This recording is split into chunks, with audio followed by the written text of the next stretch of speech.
Yeah, yeah. Okay. So let me ask you this question then. Sir.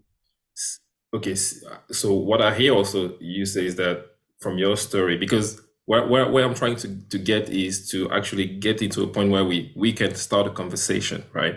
And at the Sure. point, what I hear is that the conversation is not even started because when certain words or not even certain words, but like when the truth is told and the truth is kind of too hard because sometimes there are certain truths that are a bit hard to digest Right. and maybe that's why there's a pushback. So I suppose my question was, in your opinion, what does it take for a healthy and constructive conversation to start about race in America, or about race issues in America? Because there has to be a starting point if we Sure. go forward, right?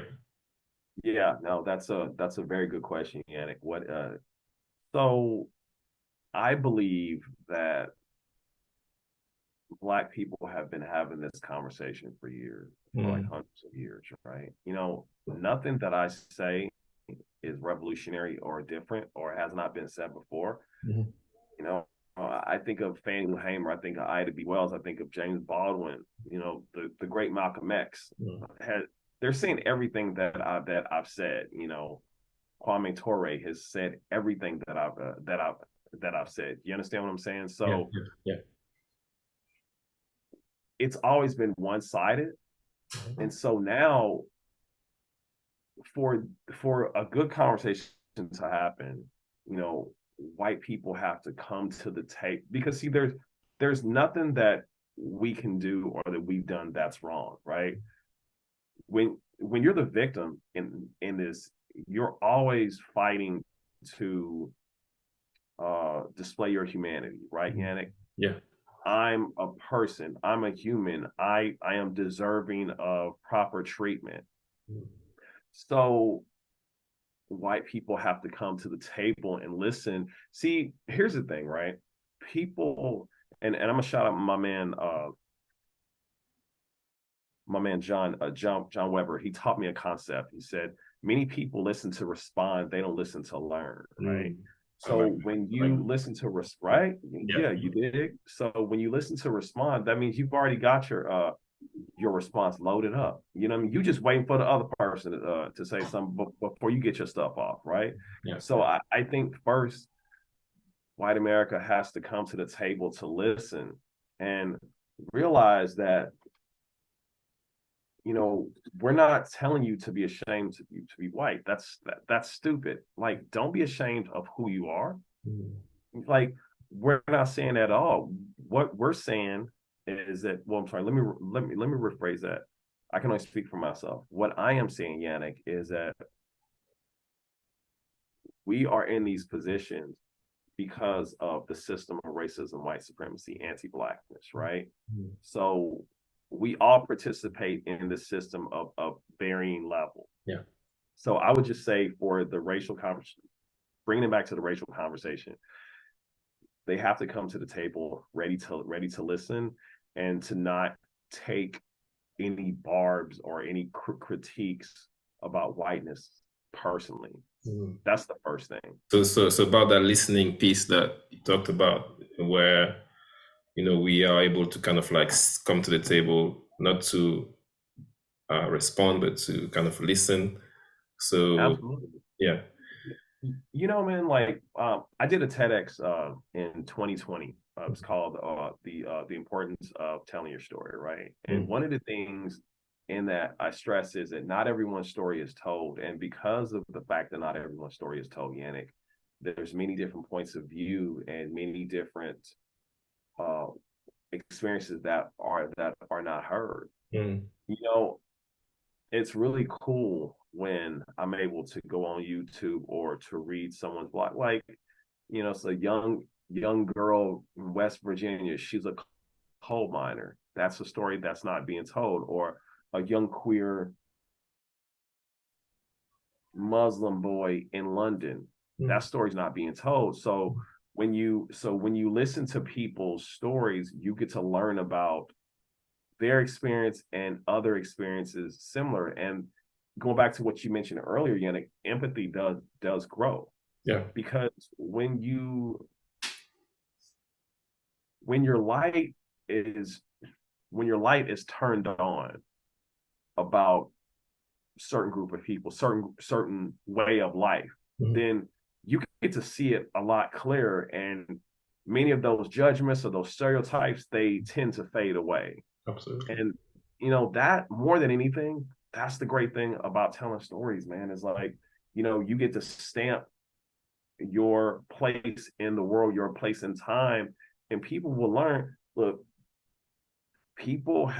so many people have reached out when they've read my article, when they watched a TEDx, a talk, or listen to an interview. Oh my God, I learned so much from you, dude. That is priceless, and that's what it is to tell stories.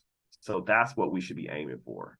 So, If we really want to make a dent in race, then we need to start talking about our experiences. We need to not wait for the right time, because it's never going to be a right time, right? You're like, we're always, there's and I'm telling this, and I'm sort of like pumping myself up, right? Because it's like, yo, I got projects that I need to get on. You dig that? I'm procrastinating, but just it doesn't matter where you come from. It doesn't matter this your skin color. It doesn't matter, the resources. The internet and social media has made a way for all of us to be heard. So now it is up to you to step in front of that microphone, to turn on that computer.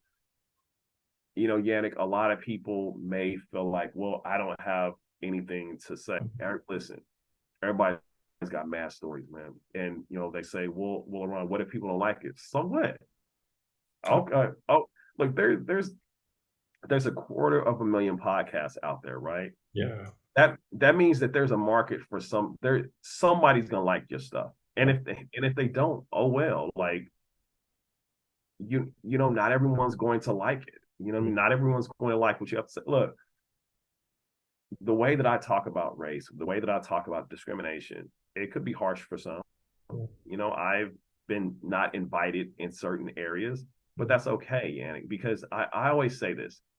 I would rather be um I would rather be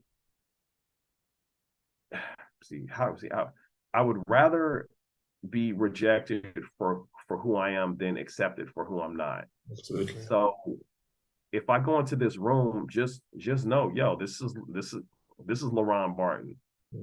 He talks this way, he writes this way, he's from Southside, he does all this stuff, but just tell your story and value your voice. Love it. I love it. Tell your story and value your voice.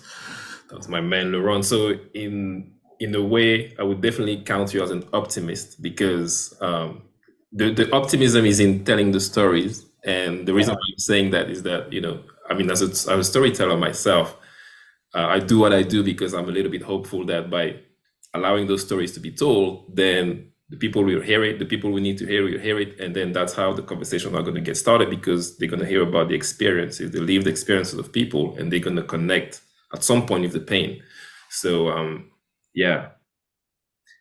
Yeah, no, listen, like, I look, the great Studs Terkel had a book that said hope dies last, right? And I 100% believe that hope dies last. So, we have to, I mean, I could name like different, quotes, but really, man, like, you gotta have, you gotta have hope. It's, I guess if anyone's ever seen Apocalypse Now, Robert Duvall's character, he says, someday this war's gonna end. And I believe that. 100%. I got to, fam, because if I don't, then what are we doing? Absolutely. Then I mean, I mean, listen, I believe in what Derek Bell said, the permanence of racism. I believe racism will be here for forever, right? The country, it's in the foundation, right? Unless you're going to extract everything and start over, racism will be here long before you and I are done. But it does not. But my hope is that my hope's in the folks that are coming after me. That's my